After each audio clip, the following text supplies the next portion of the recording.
Imagine a palace, a pitch-dark night, mute executioners silently walking through the corridors, their faces unseen. Some princes do not even have the chance to put down the wooden horse they were playing with at the edge of their bed. Some, while still trying to finish their chestnuts, see the door swing open. Some, in their mother's arms, die with a cloth tightening around their throat as they are still nursing. Within minutes, dozens of children of the Ottoman dynasty lose their breath. By morning, only one person remains alive in Topkapi Palace. The new master of the Ottoman throne, Sultan Mehmed III. This was the bloodiest night in Ottoman history. On one side, the survival of the state, on the other, the cries of mothers. Historians still ask, was this an inevitable necessity or an unforgivable sin? The silence echoing through the corridors of the Ottoman palace carried the shadow of a centuries-old law, the law of fratricide. Every prince born under the shadow of the Ottoman throne was not only a candidate, but also a threat from the moment of his birth. For in the Ottoman dynasty, every male member of the family had a legitimate claim to the throne. This reality had led for centuries to civil wars, fraternal struggles, and the fragmentation of the dynasty. After the Battle of Ankara in 1402, the struggle for succession among Bayezid I's sons, known as the interregnum Fetret Devri, brought the empire to the brink of collapse. Princes fought one another, while Byzantium and Venice supported them. Each sought the throne by spilling his brother's blood. In the end, Mehmed I, Çelebi Mehmed, emerged victorious and restored the state. But this bitter experience left a permanent lesson for the Ottoman dynasty. Mehmed II, later known as Fatih the Conqueror, grew up in the shadow of this lesson. In 1453, after conquering Constantinople and closing one era while opening another, he made a fateful decision for the survival of the state. He enshrined this clause in his law code, Kanunname. And whosoever of my sons inherits the throne, it is appropriate for him to put his brothers to death for the sake of order in the world. Most of the scholars have approved this. Let them act accordingly. These lines legitimized fratricide. For the sake of the empire's survival, it was now permissible for one son to kill another. This law would be enforced many times in Ottoman history. Sometimes 10 princes, sometimes 20 princes would be strangled to death. Years passed. In the palace chambers, the laughter of concubines echoed, but within the high walls of Topkapi there were other sounds, the voices of children, each one the future of the dynasty, each a potential heir to the throne, but also each one a threat to the others. In 1574, Sultan Murad III ascended the throne, not only the head of the empire, but also the father of the largest royal family in Ottoman history. Sources write that he had hundreds of concubines and more than 100 children. Official records confirm he had 25 sons, the rest being daughters. Murad III had 6 wives and about 40 concubines. The palace was never without the voices of children. So many princes seemed to secure the dynasty's future, but at the same time, they paved the way for one of its greatest tragedies. Murad preferred the company of concubines in the luxurious chambers of the harem rather than leading his armies in campaigns. Historians often note his indulgence in sexuality, his lack of campaigns, and his death at the relatively young age of 49. Some chronicles write that he withdrew from state affairs, leaving decision-making largely to his mother, Nurbanu Sultan, and his grand viziers. While life continued in the palace, The Ottoman armies outside were still engaged in great conquests. But inside, every step in Topkapi's corridors carried the shadow of a bloody reckoning to come. One of those children was Prince Mehmed, born in Manisa in 1566. When his father ascended the throne, he too was brought to Istanbul, where he grew up within the splendid walls of the palace. Mehmed was different, a quiet, introverted child. His timid gaze drew attention, and he preferred to stay away from crowds. Those who knew him said he lived in the shadow of his mother, Safiye Sultan. At just 16, he was sent back to Manisa, where he served as governor for 12 years. The people of Manisa knew him as a dignified and just administrator, but for the palace elite, Mehmed was nothing more than a weak-willed youth, following the whispered decisions of his mother. Safiye Sultan's strict discipline was the strongest wall in his life. Most of the time, Mehmed acted not by his own will, but by his mother's guidance. Even before his journey to the throne began, he sensed that his destiny would be shaped by others. The year was 1595. Sultan Murad III, aged 49, had been ill for a long time. Quiet anxiety filled the palace for days. In the final days of his life, exhaustion and illness consumed him. Those close to him said he struggled to breathe and could no longer walk. And one day, in one of Topkapi Palace's magnificent chambers, Murad III died. A deathly silence spread through the palace corridors, but that silence soon turned into cries, sobs, and muffled moans. For the dynasty knew the death of one sultan was not just the end of a single life, it meant the end of dozens more. With Murad III's death, Prince Mehmed of Manisa became the sole heir to the Ottoman throne. At the age of 29, after ruling Manisa for 12 years, he set out for Istanbul. The journey was heavy with dread, for Mehmed knew he was ascending the throne, but he also knew the cost. Behind him were dozens of brothers, and the bitter fate awaiting them. When he ascended the throne, he became the 13th Ottoman Sultan, but the splendor of the ceremony could not conceal the tragedy in the palace's hidden chambers. As Mehmed III took the throne, an empire lay before him, but in the shadow of the throne stood a law, Fatih's law. For the order of the world, brothers were to be killed.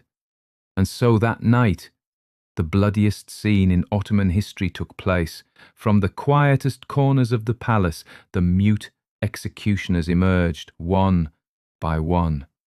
In their hands were thick cords, some carried cloths. They made no sound. Doors opened one by one. Some princes were asleep in their beds. Some were awake reading books. Some were sleeping in their mother's arms. That night, 19 princes were strangled. Among the people, rumours spread that 39 brothers were killed. In the first room were infant princes. The executioners forced their mothers out and silently strangled the babies. One infant was taken from his mother's breast while nursing, milk spilling from his nose as he suffocated. In the next room were young princes of 6 or 7. Some were playing, some eating chestnuts. On seeing the executioners, they ran in terror. One begged, "Let me finish my chestnut first before you strangle me." But the executioner did not wait. By morning, only one prince remained alive, Sultan Mehmed III. The most painful sound of that massacre was the cries of mothers in the harem. Not even the thick stone walls of the palace could silence them. Some concubines beat their knees. Some mothers threw themselves over their children, trying to block the executioners. But the law of the palace was the Sultan's command. The mute executioners did not hear the cries, or, if they did, they ignored them. Their duty was to carry out orders, and that night there was no place for mercy in Topkapi Palace. When the massacre ended, Sultan Mehmed III was alone. The breath of 39 brothers had been extinguished in one night. Sources say he grew withdrawn afterward, sometimes tormented by regret. Some historians write that he could not sleep for nights, seeing his brothers in his dreams. But they also note Mehmed was enforcing Fatih's law. In his eyes, this was not a matter of conscience, but of state. For the greatest threat to the dynasty was succession struggle, yet the massacre left deep scars on his soul, turning him into a withdrawn, melancholic, lonely ruler. In Ottoman history, fratricide had occurred many times, but the massacre at Mehmed III's accession was the bloodiest of all. The killing of 39 princes in a single night was a rare tragedy, not only in Ottoman history, but in world history. The historian Hammer wrote, "Never in human history has such a great crime been committed in a single night." Some European writers used the event to brand the dynasty as barbaric. Some Ottoman historians defended it as necessary for the survival of the state. But the truth is, that night a deep wound was carved into the heart of the Ottoman dynasty. A wound that would shadow the throne for centuries. The morning after the massacre, whispers spread in Istanbul. The people sensed what had happened behind the high walls of Topkapi, but no one dared to speak aloud, for everyone knew the will of the Sultan could not be questioned. And for the sake of public order, such practices were legitimate under Ottoman law. Yet the cries of mothers and the tears of concubines passed beyond the palace walls, becoming a tale retold even centuries later. Mehmed III sat upon the throne, but as he did, the blood he left behind became the darkest shadow of his reign. In 1595, Mehmed III was now on the throne, but he had ascended with the bloodiest act of fratricide in history. Silence pervaded the palace, but it was a silence of fear and grief, for everyone knew the soul of Sultan Mehmed had been shattered that night. Young on the throne, Mehmed was a withdrawn man. He was not a cheerful ruler. He chose solitude, spending time in the harem, rarely involving himself in state affairs. This was not only due to his personality. His mother, Safiye Sultan, was the true power of the palace. Mehmed III's accession was also the rise of Valide Safiye Sultan. She was a powerful woman of Venetian origin, often compared in wit to Hurrem Sultan, consort of Suleiman the Magnificent. With her son on the throne, she interfered even more in state matters. Her word decided the appointment of grand viziers and palace officials. Even foreign ambassadors sought her approval before meeting the Sultan. Safiye Sultan became one of the most powerful queen mothers in Ottoman history. But combined with her son's weak character, her influence cast a shadow over the throne. The greatest event of Mehmed III's reign was the long wars with Austria. The Ottoman army fought against the Habsburgs in Hungary and Austria. In 1596, one of the greatest campaigns in history was undertaken.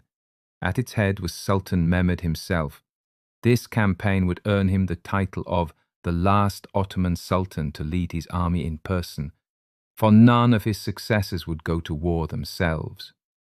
In 1596, the Ottoman army met the Habsburgs at the Battle of Hakova, Mezukerestes. Austria, the papacy, Poland and other Christian powers had united, their armies numbering in the hundreds of thousands. On the first day, the Ottomans struggled, the Janissaries scattered, and the army was on the verge of defeat. But the next day, a legendary event occurred. Ottoman non-combatants, cooks, woodcutters, camel keepers, grabbed whatever they could and attacked the enemy. They used pocklids as shields, logs as spears. This sudden assault gave new strength to the army. The Habsburg soldiers, thrown into confusion, retreated, The Ottomans won a great victory. This would go down in history as one of the last great field victories of the empire in Europe. The victory at Hatsovo was written in golden letters in Ottoman history. But for Mehmed III it was a burden. The hardships of the campaign, the bloody face of war, and the weight of responsibility made him even more withdrawn. When he returned to Istanbul, he gave himself entirely to the harem and solitude. He left state affairs largely to his mother, Safiye Sultan. Discontent grew among the Janissaries, Sipahis and statesmen, for they knew the Sultan had once been on the battlefield, but no longer wished to bear the empire's weight. One of the most painful events of Mehmed III's reign was the death of his son, Prince Mahmud. Mahmud was an ambitious prince, beloved by statesmen and the people. But in Safiye Sultan's eyes, he was a threat. She saw her grandson as a rival to the Sultan and spread rumours of treason against him. In 1603, the young prince was executed by strangulation. He was only 16. This devastated Mehmed III, for he had killed his own son. But everyone knew the order had come from Safiye Sultan. In 1603, Sultan Mehmed fell ill at just 37. Fatigue, depression, and alcohol weakened him. Some historians write that he died of a heart attack, others suspect he was poisoned. But the truth is, only 8 years after ascending the throne, Mehmed III died. His 13-year-old son, Ahmed I, succeeded him.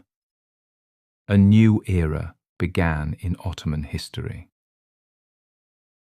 Mehmed III's legacy was full of contradictions. On one hand, he was the Sultan who won the empire's last great battlefield victory in Europe. On the other hand, he was the ruler who oversaw the bloodiest act of fratricide in history. Throughout his reign, he lived in the shadow of his mother, Safiye Sultan. It was not his decisions, but hers that often guided the empire. His short reign showed once again how bloody and heavy the burden of the Ottoman throne could be. And like every sultan before and after him, Mehmed III entered history both as a ruler and as a tragic man.